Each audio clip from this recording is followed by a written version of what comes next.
ఇంకొక ఆయన మాట్లాడుతున్నాడు. ఏం మాట్లాడతాడంటే ఒక ఆయన అయితే వాడు జనరల్ సెక్రటరీ పెట్టారు, అడ్వకేట్ ఎవరో ఒక అతను, పంది మాంసం బంగారం, నెయ్యి రాగి, బంగారం తీసుకొచ్చి రాగిలో కలుపుతారంటాడు.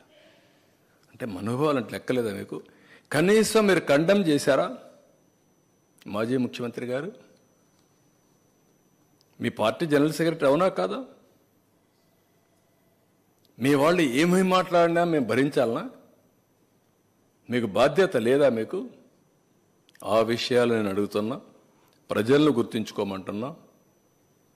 ఎట్టి పరిస్థితిలో వెంకటేశ్వర స్వామి సన్నిధిలో కానీ, వెంకటేశ్వర స్వామి టీటీడీ ఆధ్వర్యంలో నడిపే వ్యవస్థల్లో కానీ అపవిత్రం జరపకుండా కాపాడే బాధ్యత మేము తీసుకుంటాం. చాలా గట్టిగా ఉంటాం. దాంట్లో ఎక్కడా రాజీ లేదు.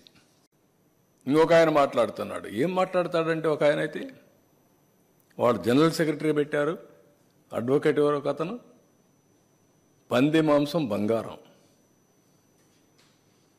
నెయ్యి రాగి, బంగారం తీసుకొచ్చి రాగిలో కలుపుతారంటాడు. అంటే మనోభావాలు అంటే లెక్కలేదా మీకు? కనీసం మీరు కండెమ్ చేశారా? మాజీ ముఖ్యమంత్రి గారు, మీ పార్టీ జనరల్ సెక్రటరీ అవునా కాదా? మీ వాళ్ళు ఏమేమి మాట్లాడినా మేము భరించాలనా? మీకు బాధ్యత లేదా? మీకు ఆ విషయాలు నేను అడుగుతున్నా. ప్రజలను గుర్తించుకోమంటున్నా.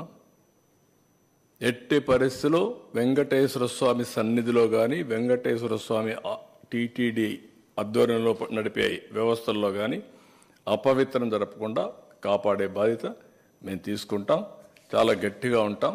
దాంట్లో ఎక్కడా రాజీ లేదు.